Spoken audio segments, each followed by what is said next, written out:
Facebook is fascinating. I had one relationship with Facebook at one point in my life. It was the way I connected with people in college, and now a totally different one. I think about it as what should I do with my kids this weekend? What events are going on around me? Where should I buy things that are local? How should I give things away? And, well, just what was that noise last night? I go to my local group and I find out. I'm fascinated by the way that that's changed and the way that the design of all those different things happens at Facebook. I got the chance to talk to Wendy Owen, the head of design for Facebook, about, well, how she spends her time, what she thinks about coaching people and how much she enjoys it, the Facebook board of directors or functional leads within the app that work together and make it better, and about the feedback that she gets and how she handles it. I'm Andrew Hogan, head of insights at Figma, and this is FigBrew. Wendy, welcome to FigBrew. I'm so glad that you're here. Hey, thanks for including me. I'm super excited about our conversation today. Yeah, I can't wait. One of the reasons I can't wait is what you are responsible for. So will you tell everybody like what's your remit? What do you do? I lead design for Facebook. That is my remit. So all the designers on the app report into me, and it's a really exciting, challenging, interesting, and energizing space. I bet it is. And I know it's, I believe affectionately called the Blue app. I don't know whether that's, it's probably not approved. That is true. That is true. Well, so I think people would wonder, what is the person who leads design at Facebook? Like, what do you do? What does your day look like? Like, tell us about that. Totally. I mean, I think that no day is the same, which keeps it interesting, which I really enjoy. I think that my time is generally divided by product and design reviews, which, no surprise, meetings with leaders on my team who are very talented and very seasoned. Like I learn from them every day. So it's really about helping share ideas with them based on my experiences and then creating the conditions in which for them to succeed and also innovate. And then there's a lot of collaboration sessions with peers. And some of these are similar to what I've experienced in other roles. So obviously, I do a lot of collab with my engineering lead, my data science lead, the product management lead, which is great. And we sort of sit on this board of directors for the entire app, and we're responsible for making sure that we create a great user experience and also help the app thrive and grow. What is, I think, a little bit different about my current role than jobs before I came to Meta is I spend a lot of time working with peers, other design VPs and directors in the company on collaboration efforts. So this could be in Gen AI, it might be with our central integrity team or our central monetization team. And one of the most surprising things to me about designing at scale and the way Meta works is there are really rich connections across teams in order to make sure we're designing excellent experiences. So that's a big part of my day too. And then there are also nuts and bolts meetings. There are a lot of operational meetings focusing on hiring, career growth, budgeting, communication. My team is pretty large, so in a way, it's Mhm. almost like leading a small company, which you have to make sure you have all those elements in place in order to hit your goals and help the team thrive. And then I also always invest in leadership initiatives that are really important to me personally. So I actually am focusing a lot this year on career development, both within design at Meta as well as across Facebook and across all disciplines. And then my final thing that I always weave in is I do a lot of one-on-one coaching for individuals who are at a crossroads in their career development. So there are a lot of requests that come into me around that as well, external requests as well as internal requests. You got to do the reviews. The app has to be great. Everything in it has to be great. You've got to collaborate with, sort of cross cross company design sort of collaborators. It sounds like there's, Gen AI, sort of the trust element as well. And then all those other initiatives. Messenger, Instagram. Messenger, yeah, there's a lot of other things. And then it also said, tell me about this board of directors that is sort of across the Yeah, Facebook sure. app. Like what is that? What are those meetings even like? I'm curious. Yeah, well, I think one of the reasons that I have gotten so much out of working at Meta is that design really has a seat at the table. And so, any team you are on, you basically, as a leader, you're sitting on a board of directors for that organization, Hmm. that app, that product, or suite of products, depending on what your role is, and you're working across data science, engineering, product management in order to figure out what should our strategy be? Where is our bar in terms of the like hitting, how do we help the team raise the bar on all things, including the experience for customers? How do we set the right goals and metrics to measure success? And then you're almost leaning in as like coaches of coaches to help each Hmm. team go through their own process or journey of figuring out what is their mission, how will they like goal, what's in their portfolio or roadmap, what's working well, what isn't, as well as how is the team working together. And you're coaching each product team or pillars across all of those areas. So it's a really you're doing that obviously all with the eye of having the greatest product experience possible. I am fascinated by this idea that you're talking not just about the aspiration of having a seat at the table, but the nuts and bolts of doing it, showing up as a leader and giving giving input almost outside of your expertise. Is that even the right way of thinking about that? Yeah, it's a great question. So the way I think about it is when you're at Meta, you are completely accountable for the expertise in your discipline, and Yeah. you own that, and you're held responsible for that, and you work to raise the bar. But in addition to that, you are able to and expected to take a Yeah. broader leadership role in helping run a team or business.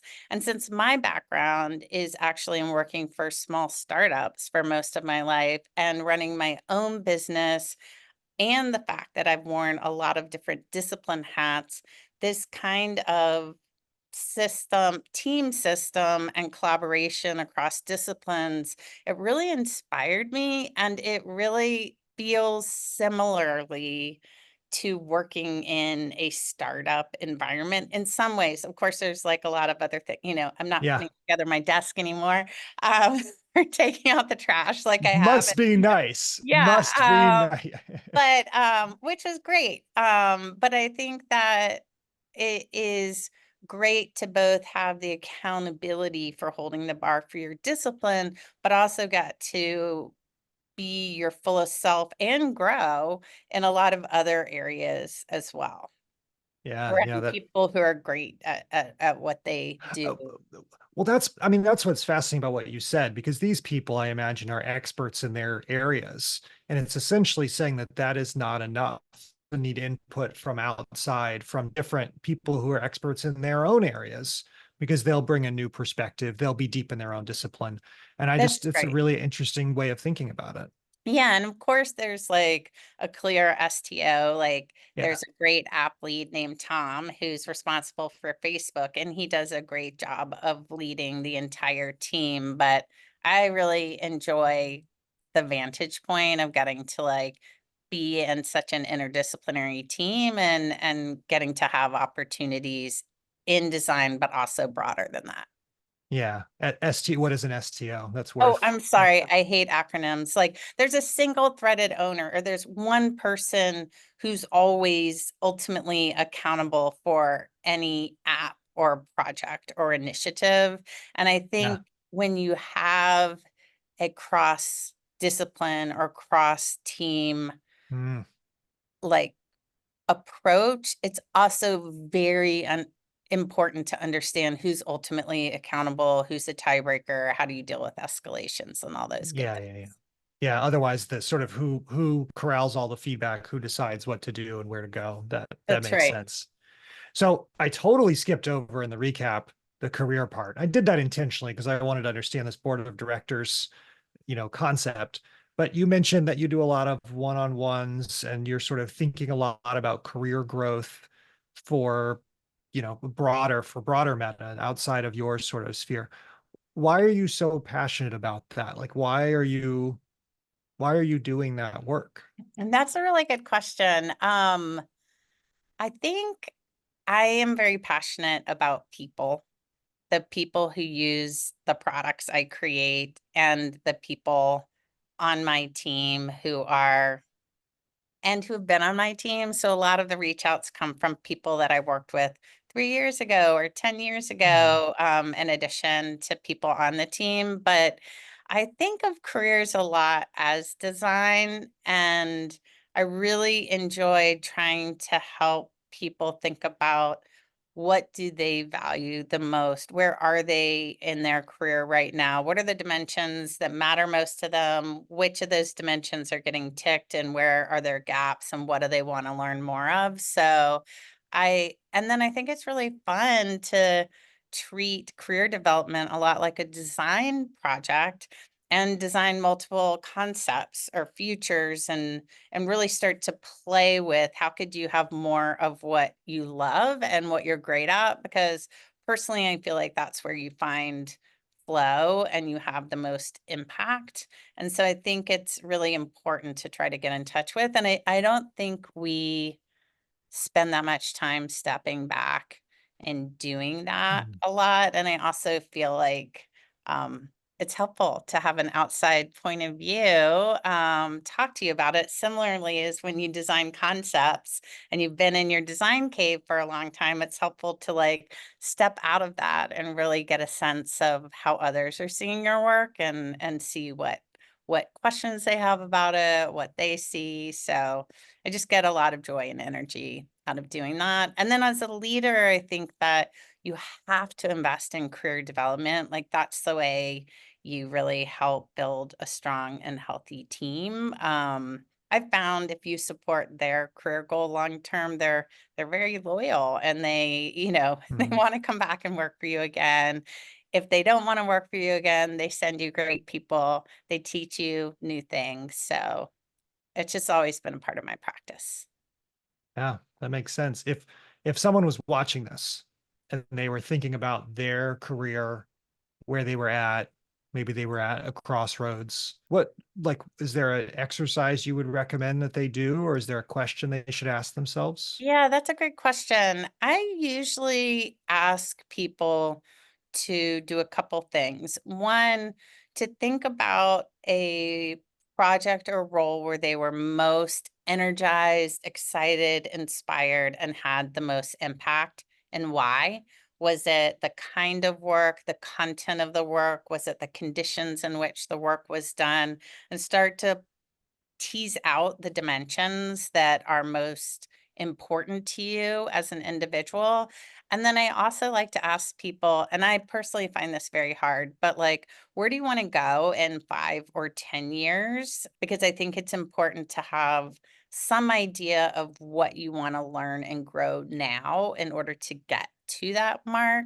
And finally, I ask people to evaluate in their current role what is energizing to you and what is draining to you. And sometimes this requires like a journaling exercise throughout the day of just like, here are the meetings where I was so bored or that really annoyed me. And here were the times where I was just really lit up and was curious and engaged and excited. And if you do that over a week, you can really start to build a map the places where you were most excited and felt like you were doing your best work and why. And those I think start to form the clues of how you can either make tweaks within your current role to get more time to do what you love and what you're best at, and or think about, are there actual gaps in my role or team or, my relationship with my manager that I need to change. Yeah. So journaling to create some kind of reflection, just think about reflect on your past and what has sort of given you that seems like great advice that folks could try and sort of generate that reflection in themselves if they're don't have access to somebody like a Wendy Owen. Totally. And I think ultimately you want to get down to like what's your top 5 list of most important things in a Yeah. job or role so you can sort of use that to evaluate any situation. Like percentage wise, how would you think about these different parts from a, product reviews, sort of the people part, the other things, like how would you break this down? Because that sounds like a lot. And I'm curious how you divide your energy. Yeah, totally. Well, you can see that I have a lot of passion for people. So I've actually had to like actively work to make sure that my portfolio is balanced and that I don't over rotate in that. Because honestly, even though I love working with people, product is what got me into this industry and is where I get a lot of intellectual and creative joy. So I probably spend 40% of time on product. I spent around 10% on people in my 40 hours of work. Collaboration is 20%, ops is probably 25, which has grown over the years, and leadership initiatives is 5%. But also on the people front, I spend a lot of time on the weekends or at Yeah, night I was gonna helping say. others. So it doesn't neatly fit into that framework, I have to admit. I think as someone who is not extroverted but who enjoys talking to people, it becomes non-work sometimes, and you just It's start true. doing it because you like talking to humans. They're just interesting, and you want to help them. So Yeah, that is very true. so you mentioned that has changed over time, and you've had to sort of actively cultivate it. Like, tell me a little bit about what has changed. Like, what are you doing more of now? Maybe less of, how was your sort of career different 5, 10 years ago? Paint people a picture of how theirs might change or how they should try to shift it even. Yeah, I mean, again, I guess I would say there are no shoulds. You have to figure out like where you get joy. And so like I have a role leading a large team, but if you're like, hey, I'm all about product and design all the time, you should choose a different path. Like I firmly, firmly believe that. For me, I feel like I have a background as a hybrid design and researcher. I love to make, I love to understand. When I was working for smaller startups, I spent around 75% of time making or planning with people on how we will make together. And that often was like sitting side by side with a product manager or engineer to, sweat the details and finesse something. But now that I have a large team, I have to invest a fair amount of time in operations. So product has probably gone from 75% to 40%, which is still great. And I feel really fortunate about. And then, as I've said, I think when you go to a large company, depending on like what its model is, there's a lot more collaboration time that's Mhm. involved. I think ultimately the biggest challenge in software is people and collaborating with people. And when it's great, it feels like you're in a symphony and there's nothing better. And when things are rocky, it just takes a lot of time and conversations to work through and to work to align people. So I think it's important to always be investing in that area because if you have solid relationships and people trust you, when you do hit a rocky point across teams or disciplines or what have you, it makes, getting to the other side or seeing eye to eye much easier. So are you telling me you spend a little less time in Figma? than you maybe would have in the past. Yes, that is You true. can tell me that. It's just between us. It's fine. But I still Um, spend time in Figma every week, but it's more on the review side as opposed to I'm designing the pixel side. yeah, yeah.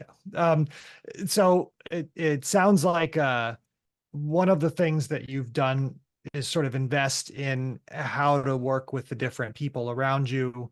You probably also offer maybe some coaching to other people about, better collaborations when things are rocky. Is there like top tips, Wendy's top tips for when things feel rocky for getting through those, or Oh do yeah, that's a good you have any question. go-tos? Yeah, I have a couple suggestions. One, I think it's important to invest in peacetime relations. So like I said, like I'm a big believer in relationships. I think having great relationships is how you get things and great things done. So I Yeah. think it's important to establish great working relationships no matter what. I think that when you do face challenges, personally, I'm a big believer in like just shooting straight, like Mm, what isn't working, having those hard conversations early, giving feedback early. It's uncomfortable, but I feel like it's essential. And working in startups when you only have like a very limited runway, like I learned really early on, like if you need to like take somebody out and go for a walk, you got to have that conversation and get it out sooner rather than later, but doing it in a supportive and collaborative way. I think the other thing that I would recommend when you have a challenge, like a lot of times I think challenges can emerge when people or teams like start to feel over invested ego and ownership of any one mm. thing. Whether that's why did my product manager do a design, or why is this other team working on X when we're working on X? Like I just think ego typically gets in the way. And so my standard playbook is always what is best for the customer and what is best for the business, and how do you find the win-wins across those with the person you're having a challenge with, and try to focus on that before going deep on who owns what, because that's usually I think that's usually like a false path to Yeah. doing something great. And I think it can just escalate and take up a bunch of time and cycles that are unproductive. Yeah. So invest early, uh, think about, how to take the ego out of it a little bit. And then, like what's best for the customer, what's best for the business, and then finding the midpoint. Yep. And then the last one I would say is don't be afraid to escalate. If like you and that person or Mm. your team and another team cannot reach an agreement quick enough, don't go through 18 million cycles where you're just like churning on the same conversation. Actually write down where you're aligned and where the disagreements are, and try to get some other eyes on the problem so you can help get unstuck quickly. So make an artifact. And I forgot direct. I forgot the direct point because Yes, that's direct actually a is pretty, very th- important. yeah, that's a Don't be key one. afraid of hard conversations and feedback. I would love to get to a topic that I think probably helps you with hard conversations, which is the role of data and design. Because when we had this initial conversation, you were kind of like, I don't know, I think that data is like a really powerful thing. And that isn't always the perspective that designers or design leaders bring to it. And so I would love to hear from you, like what is your relationship with data, and tell everybody about that, and share what you've learned. Yeah, well, first of all, I take a really broad view of the word data.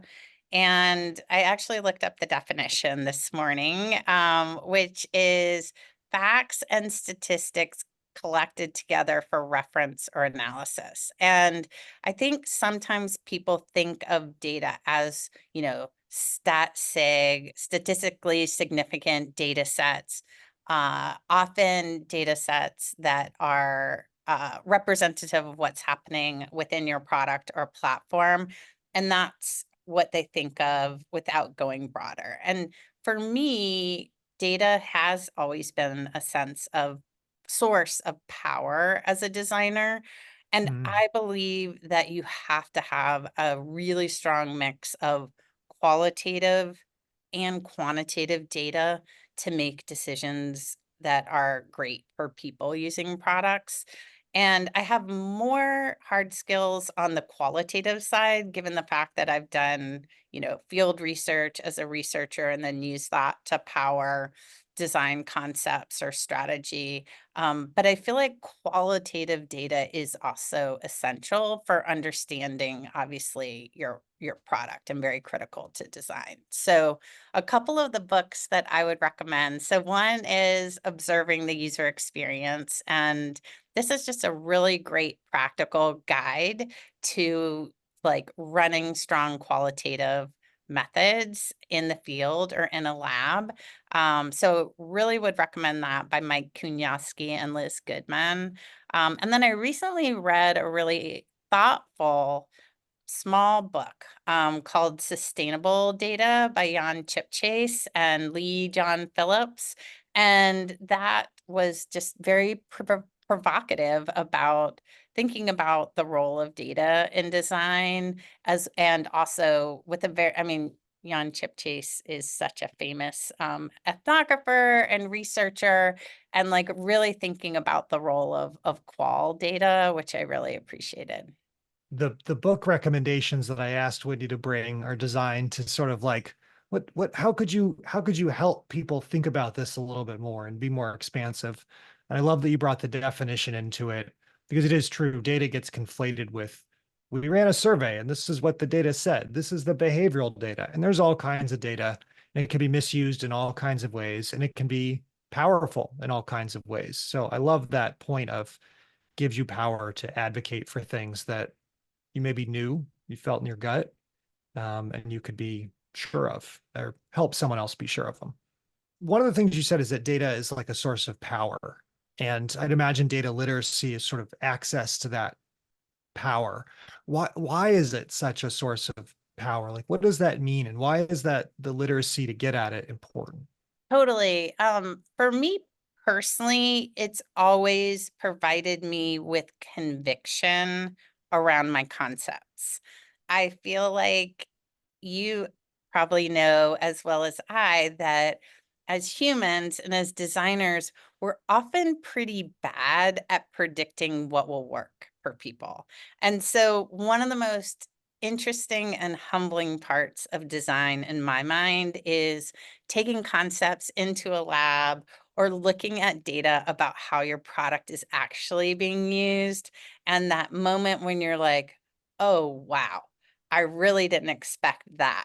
And every single time I find myself going through that cycle when I go into a lab or look at data, and it's humbling because reminds us that even if we have strong product conventions, we don't always know, and that you've got to take your work out to people and publish your work to people in order to truly understand.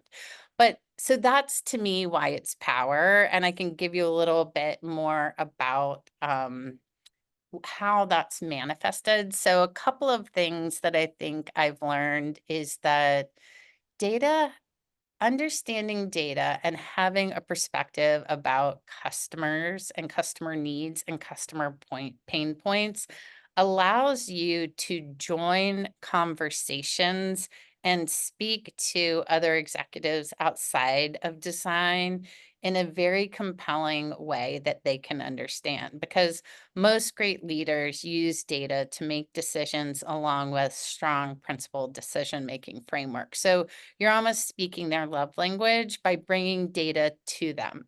And I can tell you a story that once when I was working for a startup, I was looking at the data for I was trying to come up with a new um, product marketing strategy for how to package SaaS software for businesses, and then thinking about how we could combine product marketing with the billing flow in a way that would be really easy to understand and use by customers and also really great for the business. And so I ended up geeking out on Google Analytics, printing up my flow on the wall, and then like sharpening in like where the data drops were happening in the flow, and then working with my team on a hypothesis of like, why did we think that we were seeing drop-offs in those areas?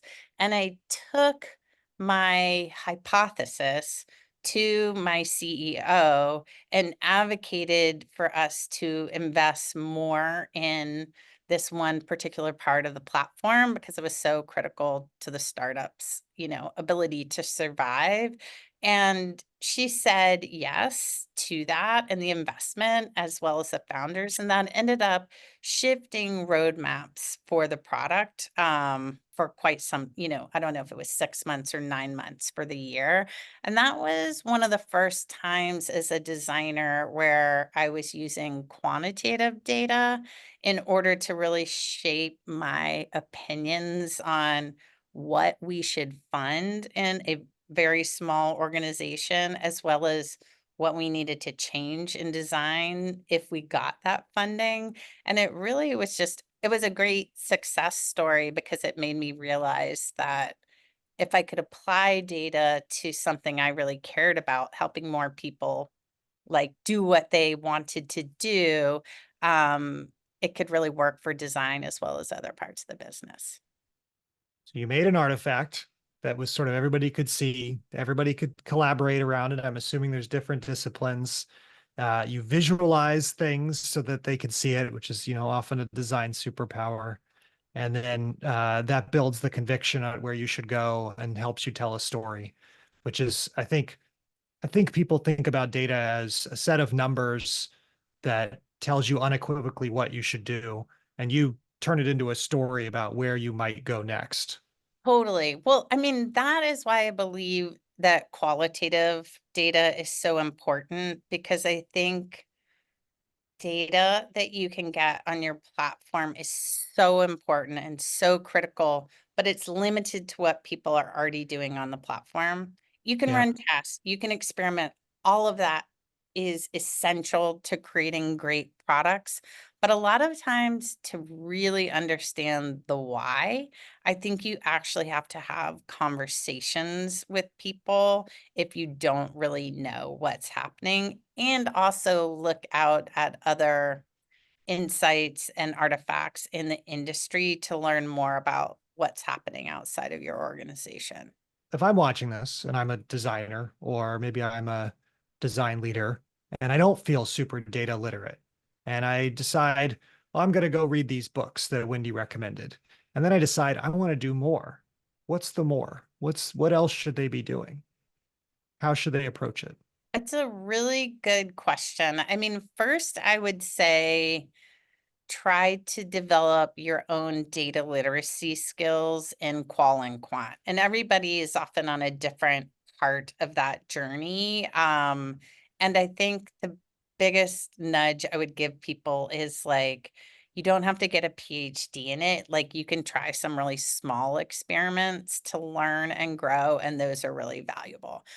So, if you have access to a user researcher, ask if you can ride along on one of their studies. If you know someone in your organization, whether it's a data scientist or product manager, and they're looking at data to think about strategy, ask if you can like get a crash course in how they think about things. But I think more practically, I would say start looking at whatever data you have access to around your own product. So if you're like hacking something in your garage, like look at like data from an analytics program, consider doing a guerrilla user testing session, and think about what you want to learn about your product and what data could help inform key decisions you need to make as a designer. And then I would try thinking about how do you merge a visualization of the part of the product or platform you're looking at with data. Maybe that is data from an analytics program. Maybe that's data coming in from research. I'm a big believer in putting things up on a wall and like getting messy with it, using a bunch of stickies. And then step back and think about, what does the data tell you about what is working and what isn't? And then what is your hypothesis about what you're seeing? What do you need to change to make your product better? Then I figure out some design ideas based on the above, and then try to run a few small experiments to see if or run a lab test to see if that experiment makes sense. I can't help but notice. I mean, you mentioned find other people to sort of learn from who have access to this, but I can't help but notice that you sort of said like take the power into your like Yeah. actively drive the project forward to do this instead of, go find someone who's already running a study. Go find like there's something different about that you just described. Well, I think you've uncovered something about me, which is I actually am a very experiential learner, and I have to. So, like, do you know that medical school philosophy, see one, do one, teach one? Like, No, no. see a see some sort of procedure. Mm. Once obviously it's safe, do the procedure yourself, and then teach someone how to do the procedure once you've sort of reached a certain level of excellence. But I internalize the most by actually just trying to roll up my sleeves, get in there, try something. So that's what I would encourage most people to do once they feel like they're armed with enough information, and an outline of how to give it a go.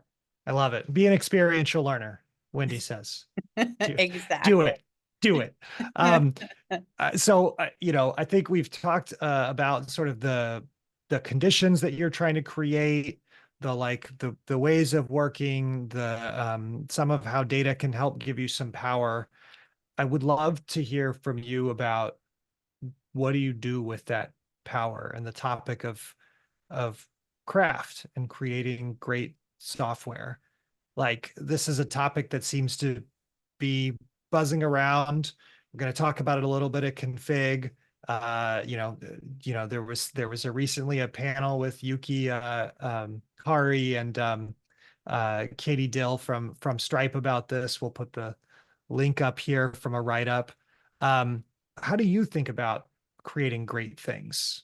I love that. I was just looking at a quote by someone that was basically fill your product with a lot of give a damn. And I love that quote because I think you have to have conviction that Yeah. craft matters. And if you're not going to champion that as a designer or design leader, like there's no way you're going to get like bring your organization or team along. So I think conviction is where you start, but building a high craft organization takes so much work and intention. And I'm happy to like dive into some of what I've learned in that area. I think that would be great. And I love the sort of like the power that seems to give people. And there's even another quote I've heard recently. You as a design leader are responsible for raising the quality bar at your organization.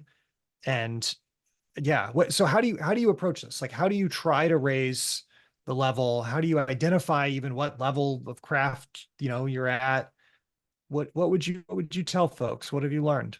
I think that you have to, I know this is going to sound super basic, but I think it's incredibly important that all leaders need to be in their products and using them every day. Mhm. And also, dog fooding, which is a term many people use for like trying new products that haven't been launched in order to form conviction about the product feel and if the product is ready to launch. So one of the things I really enjoy about my current team is that my manager and my peers are in the products and tests all the time, giving concrete feedback about design and craft and the user experience, whether it's the information architecture, the icons, or the UI model, and I just get so much energy and joy. Again, it takes me back to my happy startup days of just like everybody is in it together on figuring out how to create an awesome experience. I also think that just in terms of like analyzing different teams I've been on the past, that in order to make craft a reality, you need a really strong partnership between the design leader and the business leader, and both need to believe that craft really matters in order to, I think, have the highest bar. I think that other things I've learned is that design systems are super critical to success. Obviously, the size and scale of those varies if you're working in a startup versus working in a larger company. But I think you need that budget to create and launch a system in order to like start to set a bar in your organization. And then I've really been surprised at how much you need people championing quality tops down and bottoms up. I think it has to be bi-directional in order to work. And I think that you also really need to think about the those emotional moments in a product or app where you can actually make a difference by bringing in some joy, whether it's like animated emoticons when you like or love or whatnot, something within an app. It also, I feel like doing it in unexpected places is really important. I was thinking about Twitter's old 404 page of like the whale being carried away by the birds. And even though, you can often get so frustrated when you get an error message. It was just, I thought, a really lovely place where designers added some delight and humanity into a moment.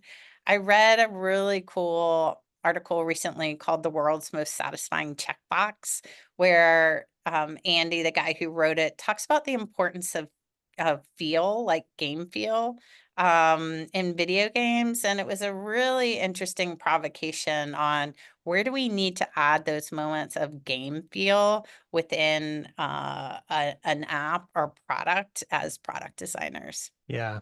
So the culture matters, tops down, bottoms up. The product partnership and the business partnership really matters. Design system is really important. And then bringing games into software design. I'm a huge gamer, and you can certainly feel it when they've really thought about how to make something satisfying. Um, One thing I did not hear you say is engineering partnership. Oh, And is so that important. I okay? mean, Okay. that's I was like, wait, did I essential. just learn something else that's new? But it No. sounds like, yeah. Well, so tell me, I mean, what is that? Maybe tell me about the business partnership and the engineering partnership, and how do those differ? Why are they important? Yeah. And also, just going back to your other list, the culture needs to be in the products every day, and dog fooding, like Yeah. that is important. And that is equally true of engineers as it is of designers. Everybody needs to start to build that feeling of what is excellent. And I guess one of the things that I've found, I mean, there's no way you can be successful as a design leader raising the bar on quality unless you have support from your engineering partner. And I think that's true for many different reasons. Like, one, I think there are things that are critical that engineering owns, like latency and load Yeah. time, which we can't change those as designers in the same way that they can through hard skills, but it's really critical that we advocate for those things ongoing because they're foundational for anything that we build on top of them. Also found engineering leaders just to be obviously like the main person you have to work with when trying to figure out how to launch a quality program or a design system, um, and have just really appreciated how engineers think about those problems and prioritize them. And like, oftentimes you can't launch everything at once, so you need help from an engineering partner in figuring out how to phase something. Where might you start so that the rest of your team or organization feels like your system or quality effort is a reality and that makes other people want it, so that they then adopt it. On the business leader side, I would say what I've been impressed with are business leaders who demand quality. It's not just you going to them, it's them really uh, asking for it from you as a design leader and asking you to be accountable and come up with a concrete plan to like understand where the bar is and then to be able to push it. I've also seen business leaders have a lot of impact in quality because they get up on stage and talk about it to the rest of the organization and express how important it is to them as part of the strategy. That I think makes a really big difference. I think also your main business leader and your eng leader are both going to like have to lean in on that culture of dog fooding, using products, developing product sense. So I think for instance, I had a business leader in a different team use my products and then send me many pages of notes about what wasn't working in the product for him and where he was getting stuck or blocked. How do you not go like, I am so impressed by the way you're telling this story, because you've either sort of like internalized that it's totally fine, or you just, I just love that feedback. Like you just want it. Like I mean, it hurt when I got it mm, because it was very detailed. He's very senior, and I went and audited all of the things that he said were not working as well as they could. And he was right. And I think the thing that really inspired, after you get over that brief, like, ouch, yeah. my products could be better. Um, I was really inspired because it showed how important craft and quality was to him. And I was able to share that feedback with the teams. And it was actually very motivational to see a senior leader who really cared about getting all the details right. So I think that's what we have to do as leaders is like really work to raise the bar and share have the hard conversations if they need to be had. Did you edit the feedback a little bit before you shared it with the team? I'm just kidding. Um, I did not, but I did give them a little preview. all right. Okay. Okay. So you kind of like softened it a little, but that's part of what your job is as a leader. Your job is to sort of like, you understand, internalize, and provide context to the thing that's happening so that people can take action. That's And right.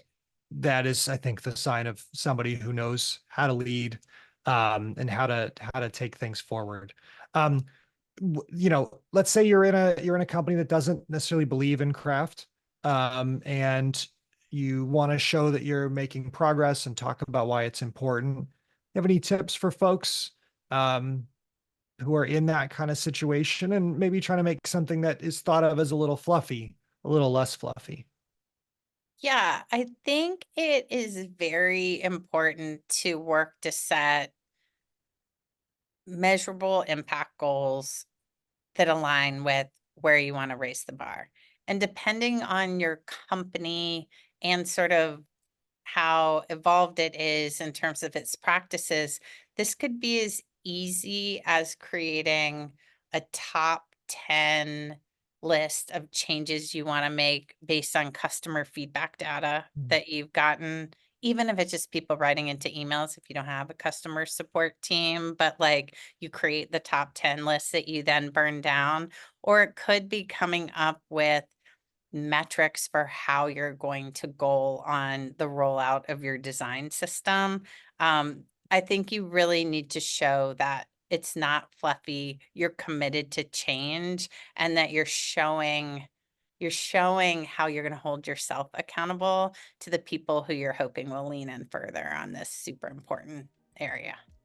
And you're putting it in their language, which was That's something that you right. mentioned earlier around the language of data, the way in which people communicate at the highest levels in most organizations is through data. And both of those suggestions, we're putting it in those words. Yes.